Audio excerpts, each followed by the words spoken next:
महा cartoon TV.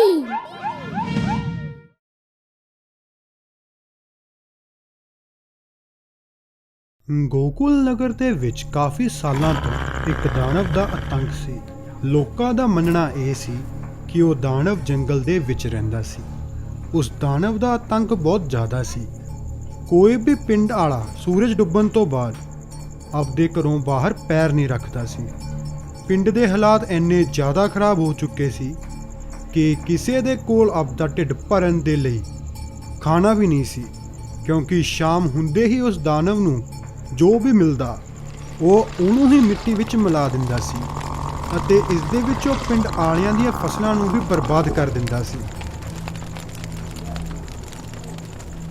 ਭੁੱਖ ਨਾਲ ਉਹ ਨਾ ਮਰਨ, ਇਸ ਲਈ ਸਾਰਿਆਂ ਨੇ ਪਿੰਡ ਦੇ ਸ਼ਾਹੂਕਾਰ, ਜਿਸ ਦਾ ਨਾਮ ਰਾਵਣ ਸੀ, ਉਸ ਤੋਂ ਕਰਜ਼ਾ ਲੈਣਾ ਸ਼ੁਰੂ ਕਰ ਦਿੱਤਾ। ਅੱਜ ਪੂਰਾ 1 ਸਾਲ ਹੋਣ ਵਾਲਾ ਏ। ਤੁਸੀਂ ਸਾਰੇ ਸਿਰਫ ਕਰਜ਼ਾ ਹੀ ਲੈਂਦੇ ਰਹੋਗੇ ਜਾਂ ਉਹਨੂੰ ਵਾਪਸ ਵੀ ਕਰੋਗੇ?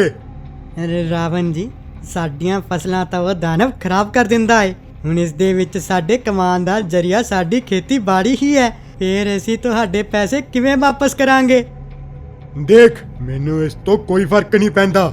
ਜੇ ਪੈਸੇ ਨਹੀਂ ਦੇ ਸਕਦੇ ਤਾਂ ਆਪਦੇ ਖੇਤ ਅਤੇ ਜ਼ਮੀਨ ਮੈਨੂੰ ਦੇ ਦਿਓ ਅਤੇ ਇਸ ਪਿੰਡ ਵਿੱਚੋਂ ਨਿਕਲ ਜਾਓ। ਆਪਦੇ ਖੇਤ ਅਸੀਂ ਤੁਹਾਨੂੰ ਕਿਵੇਂ ਦੇ ਦਈਏ? ਉਹੀ ਤਾਂ ਸਹਾਰਾ ਨੇ ਸਾਡੇ ਜੀਣ ਦਾ। ਜੇ ਇਹ ਨਹੀਂ ਕਰ ਸਕਦੇ ਫਿਰ ਤੁਸੀਂ ਮੈਨੂੰ ਮੇਰੇ ਪੈਸੇ ਵਾਪਸ ਕਰ ਦਿਓ। ਜੇ ਤੁਸੀਂ ਇਹ ਕਰ ਦੋਗੇ ਫਿਰ ਮੈਂ ਤੁਹਾਡੇ ਤੋਂ ਹੋਰ ਕੁਝ ਨਹੀਂ ਮੰਗਦਾ। ਤੁਹਾਡੇ ਕੋਲ ਸਿਰਫ 1 ਹਫ਼ਤੇ ਦਾ ਟਾਈਮ ਹੈ ਬਸ। ਹਾਂ, ਦੱਸ ਦਿੰਦਾ ਹਾਂ। ਪਰ ਸਮਾਂ ਤਾਂ ਬਹੁਤ ਘੱਟ ਏ। ਅਸੀਂ ਤੇਰਾ ਕਰਜ਼ਾ ਕਿਵੇਂ ਉਤਾਰ ਪਾਵਾਂਗੇ? ਦੇਖ ਬੁੜਿਆ, ਮੈਨੂੰ ਇਸ ਤੋਂ ਕੋਈ ਫਰਕ ਨਹੀਂ ਪੈਂਦਾ। ਇਸ ਹਫ਼ਤੇ ਤੱਕ ਕਰਜ਼ਾ ਵਾਪਸ ਕਰਤਾ ਤਾਂ ਠੀਕ, ਨਹੀਂ ਤਾਂ ਆਪਦੇ ਖੇਤ ਮੈਨੂੰ ਦੇ ਦਿਓ। ਪਿੰਡ ਆਲਿਆਂ ਦੀ ਪਰੇਸ਼ਾਨੀ ਹੋਰ ਵੱਧ ਗਈ। ਕਿਸੇ ਨੂੰ ਸਮਝ ਨਹੀਂ ਆ ਰਿਹਾ ਸੀ ਕਿ ਇੰਨੇ ਘੱਟ ਸਮੇਂ ਦੇ ਵਿੱਚ ਸ਼ਾਹੂਕਾਰ ਦਾ ਕਰਜ਼ਾ ਕਿਵੇਂ ਚੁਕਾਇਆ ਜਾਵੇ। ਪਿੰਡ ਆਲੇ ਮਜਬੂਰ ਹੋ ਚੁੱਕੇ ਸੀ, ਕਿਉਂਕਿ ਇੱਕ ਪਾਸੇ ਸ਼ਾਹੂਕਾਰ ਰਾਵਣ ਨੇ ਸਾਰਿਆਂ ਨੂੰ ਪਰੇਸ਼ਾਨ ਕੀਤਾ ਹੋਇਆ ਸੀ ਅਤੇ ਦੂਜੇ ਪਾਸੇ ਪਿੰਡ ਆਲੇ ਉਸ ਦਾਨਵ ਤੋਂ ਡਰੇ ਹੋਏ ਸੀ ਅਤੇ ਬਹੁਤ ਪਰੇਸ਼ਾਨ ਵੀ ਸੀ। ਕਿਸੇ ਨੂੰ ਸਮਝ ਨਹੀਂ ਆ ਰਿਹਾ ਸੀ ਕਿ ਹੁਣ ਕੀ ਕੀਤਾ ਜਾਵੇ। ਸਾਡੀ ਤਾਂ ਸਾਰੀ ਜ਼ਿੰਦਗੀ ਦੀ ਕਮਾਈ ਹੀ ਇਹ ਹੈ। ਜੇ ਇਹ ਵੀ ਚਲੀ ਗਈ ਫੇਰ ਅਸੀਂ ਕੀ ਕਰਾਂਗੇ? ਮੈਨੂੰ ਵੀ ਸਮਝ ਨਹੀਂ ਆ ਰਿਹਾ ਕਿ ਕਿਸ ਤਰ੍ਹਾਂ ਆਪਦੇ ਪਿੰਡ ਨੂੰ ਇਸ ਰਾਵਣ ਅਤੇ ਉਸ ਦਾਨਵ ਤੋਂ ਬਚਾਈਏ। ਹੁਣ ਤਾਂ ਸਾਡੇ ਕੋਲ ਇੱਕ ਹੀ ਰਸਤਾ ਹੈ। ਜੇ ਸਾਰੇ ਮਿਲ ਕੇ ਭਗਵਾਨ ਕ੍ਰਿਸ਼ਨ ਦੀ ਪੂਜਾ ਕਰੀਏ ਫੇਰ ਕੀ ਪਤਾ ਸਭ ਠੀਕ ਹੋ ਜਾਵੇ। ਹੁਣ ਤਾਂ ਉੱਪਰ ਵਾਲਾ ਹੀ ਸਾਡਾ ਸਹਾਰਾ ਏ। ਅੱਜ ਤੋਂ ਹੀ ਅਸੀਂ ਜਨਮਾਸ਼ਟਮੀ ਦੀਆਂ ਤਿਆਰੀਆਂ ਕਰਨ ਲੱਗ ਜਾਂਦੇ ਹਾਂ। ਜਨਮਾਸ਼ਟਮੀ ਆਉਣ ਵਾਲੀ ਸੀ। ਉਸ ਦਿਨ ਤੋਂ ਹੀ ਸਾਰੇ ਜਨਮਾਸ਼ਟਮੀ ਦੀਆਂ ਤਿਆਰੀਆਂ ਦੇ ਵਿੱਚ ਲੱਗ ਗਏ। ਜਿਸ ਤੋਂ ਜੋ ਹੋ ਪਾਇਆ ਉਹ ਆਪਦੇ ਘਰੋਂ ਲੈ ਕੇ ਆਇਆ। ਪਰ ਹਲੇ ਵੀ ਸਾਰਿਆਂ ਦੇ ਸਾਹਮਣੇ ਇੱਕ ਮੁਸੀਬਤ ਸੀ। ਪਰ ਸਾਡੇ ਕੋਲ ਕ੍ਰਿਸ਼ਨ ਭਗਵਾਨ ਦੀ ਮੂਰਤੀ ਤਾਂ ਹੈ ਹੀ ਨਹੀਂ। ਉਹ ਹਾਂ, ਅਸੀਂ ਸਜਾਵਟ ਦਾ ਸਾਰਾ ਕੰਮ ਤਾਂ ਪੂਰਾ ਕਰ ਲਿਆ ਹੈ, ਪਰ ਭਗਵਾਨ ਦੀ ਮੂਰਤੀ ਵੱਲ ਤਾਂ ਅਸੀਂ ਧਿਆਨ ਹੀ ਨਹੀਂ ਦਿੱਤਾ।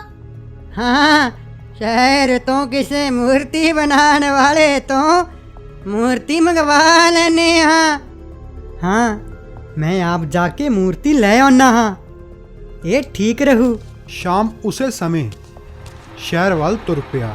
ਕਿਉਂਕਿ ਸ਼ਹਿਰ ਨੇੜੇ ਹੀ ਸੀ, ਇਸ ਲਈ ਉਹ ਸੂਰਜ ਡੁੱਬਣ ਤੋਂ ਪਹਿਲਾਂ ਹੀ ਪਿੰਡ ਪਹੁੰਚ ਗਿਆ। ਤੇ ਫਿਰ ਮੂਰਤੀ ਆ ਗਈ ਏ। ओ भाई यार, थोड़ी मदद करा दे। ਕੀ ਗੱਲ ਹੈ?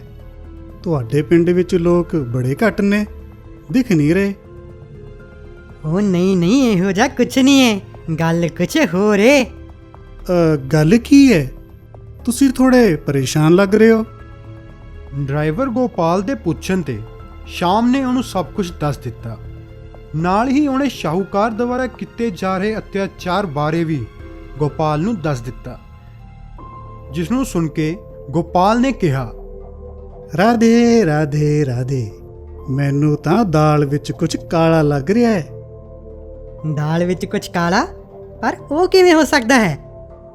ਉਹ ਤਾਂ ਮੈਨੂੰ ਨਹੀਂ ਪਤਾ, ਪਰ ਮੈਨੂੰ ਇਹ ਗੱਲ ਹਜਮ ਨਹੀਂ ਹੋ ਰਹੀ। ਕੋਈ ਗੱਲ ਤਾਂ ਹੈ। ਗੱਲ ਕਰਦੇ ਕਰਦੇ ਦੋਨਾਂ ਨੂੰ ਪਤਾ ਹੀ ਨਹੀਂ ਲੱਗਦਾ ਕਿ ਸ਼ਾਮ ਕਦੋਂ ਹੋ ਗਈ ਤੇ ਉਦੋਂ ਹੀ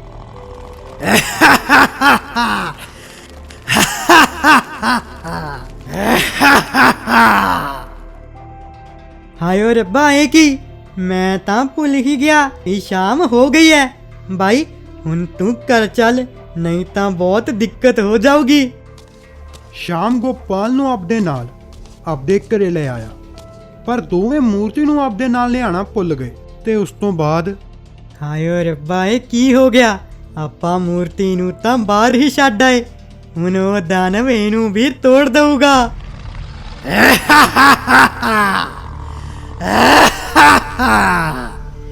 ਇਹ ਕੀ ਲੱਗਦਾ ਹੈ? ਪਿੰਡ ਵਿੱਚ ਕੋਈ ਵੱਡੀ ਤਿਆਰੀ ਚੱਲ ਰਹੀ ਹੈ।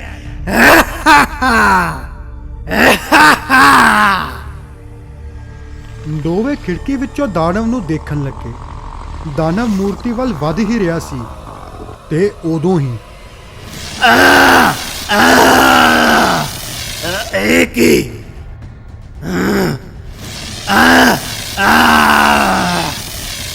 ਇਹ ਕੀ ਹੋ ਰਿਹਾ ਏ? ਮੈਂ ਇਹਨੂੰ ਛੂ ਕਿਉਂ ਨਹੀਂ ਪਾ ਰਿਹਾ? ਲੱਗਦਾ ਹੈ ਭਗਵਾਨ ਕ੍ਰਿਸ਼ਨ ਦੀ ਇਸ ਪਵਿੱਤਰ ਮੂਰਤੀ ਨੂੰ ਇਹ ਪਾਪੀ ਛੂ ਵੀ ਨਹੀਂ ਸਕਦਾ। ਮਤਲਬ ਅਸੀਂ ਇਹਦਾ ਸਾਹਮਣਾ ਕਰ ਸਕਦੇ ਹਾਂ। ਉਹ ਕਿਵੇਂ? ਅਸੀਂ ਬਸ ਹੁਣ ਇਹਦੇ ਬਾਰੇ ਵਿੱਚ ਜਾਣਦੇ ਹਾਂ। ਦਾਨਵ ਤੋਂ ਜਦੋਂ ਕੁਝ ਵੀ ਨਹੀਂ ਹੋਇਆ, ਫਿਰ ਉਹ ਗੁੱਸੇ ਦੇ ਵਿੱਚ ਉੱਥੋਂ ਚਲਾ ਗਿਆ। ਪਰ ਸ਼ਾਮ ਅਤੇ ਗੋਪਾਲ ਨੇ ਉਹਦਾ ਪਿੱਛਾ ਕਰਨ ਦਾ ਸੋਚਿਆ। ਪਹਿਲਾਂ ਤਾਂ ਡਰਦੇ ਮਾਰੇ ਸ਼ਾਮ ਨੇ ਦਾਨਵ ਦਾ ਪਿੱਛਾ ਕਰਨ ਤੋਂ ਮਨਾ ਕਰ ਦਿੱਤਾ, ਪਰ ਫਿਰ ਜਦੋਂ ਗੋਪਾਲ ਨੇ ਉਹਨੂੰ ਇਹ ਦੱਸਿਆ ਕਿ ਉਹ ਸਾਰੇ ਮਿਲ ਕੇ ਉਹਦਾ ਸਾਹਮਣਾ ਕਰ ਸਕਦੇ ਨੇ, ਇਹ ਸੁਣ ਕੇ ਸ਼ਾਮ ਗੋਪਾਲ ਦੇ ਨਾਲ ਜਾਣ ਲਈ ਮੰਨ ਗਿਆ। ਦੋਵੇਂ ਦਾਨਵ ਦਾ ਪਿੱਛਾ ਕਰਨ ਲੱਗੇ। ਚਲਦੇ ਚਲਦੇ ਦੋਵੇਂ ਜੰਗਲ ਵਿੱਚ ਪਹੁੰਚ ਗਏ। ਜਿੱਥੇ ਪਹੁੰਚ ਕੇ ਉਹਨਾਂ ਨੇ ਜੋ ਦੇਖਿਆ, ਉਹਨੂੰ ਦੇਖ ਕੇ ਉਹ ਇੱਕਦਮ ਹੈਰਾਨ ਹੋ ਗਏ। ਇਹ ਕੀ ਮਜ਼ਾਕ ਹੈ ਸਾਹੂਕਾਰ ਰਾਵਣ? ਪਿੰਡ ਵਾਲਿਆਂ ਨੇ ਮੈਨੂੰ ਮਾਰਨ ਦੇ ਲਈ ਪੂਰੀ ਤਿਆਰੀ ਕੀਤੀ ਹੋਈ ਏ। ਜੇ ਮੈਨੂੰ ਕੁਝ ਹੋਇਆ ਤਾਂ ਮੈਂ ਤੈਨੂੰ ਨਹੀਂ ਛੱਡਾਂਗਾ। ਇਹ ਗੱਲ ਮੈਨੂੰ ਵੀ ਨਹੀਂ ਪਤਾ ਕਿ ਉਹ ਸਾਰੇ ਜਨਮਾਸ਼ਟਮੀ ਮਨਾਉਣ ਬਾਰੇ ਸੋਚ ਰਹੇ ਨੇ। ਮੈਨੂੰ ਜਲਦੀ ਹੀ ਕੁਝ ਕਰਨਾ ਪਊਗਾ। ਸ਼ਾਹੂਕਾਰਾ, ਤੂੰ ਜੋ ਕਰਨਾ ਹੈ ਜਲਦੀ ਕਰ, ਕਿਉਂਕਿ ਜੇ ਮੈਂ ਮਰਿਆ ਤਾਂ ਮੈਂ ਤੈਨੂੰ ਨਾਲ ਲੈ ਕੇ ਜਾਊਂਗਾ। ਸ਼ਾਹੂਕਾਰ ਅਤੇ ਦਾਨਵ ਦੀਆਂ ਗੱਲਾਂ ਸੁਣ ਕੇ ਸ਼ਾਮ ਤੇ ਗੋਪਾਲ ਨੂੰ ਇਹਨਾਂ ਦਾ ਸਮਝ ਆ ਗਿਆ ਸੀ ਕਿ ਪਿੰਡ ਵਿੱਚ ਜੋ ਵੀ ਹੋ ਰਿਹਾ ਹੈ ਉਹ ਸਭ ਸ਼ਾਹੂਕਾਰ ਅਤੇ ਦਾਨਵ ਦੀ ਯੋਜਨਾ ਹੈ ਅਤੇ ਇਹਦਾ ਪਤਾ ਕਰਨਾ ਹੀ ਪਊਗਾ। ਪਰ ਉਹਨਾਂ ਲਈ ਇਹ ਜਾਣਨਾ ਵੀ ਬਹੁਤ ਜ਼ਰੂਰੀ ਸੀ ਕਿ ਪਿੰਡ ਵਿੱਚ ਆਖਰ ਇਹ ਸਭ ਕਿਉਂ ਕੀਤਾ ਜਾ ਰਿਹਾ ਹੈ। ਉਦੋਂ ਹੀ ਉਹਨਾਂ ਨੇ ਸ਼ਾਹੂਕਾਰ ਨੂੰ ਕੁਝ ਬੋਲਦੇ ਹੋਏ ਸੁਣਿਆ। ਦੇਖ ਸ਼ਾਂਤ ਹੋ ਜਾ।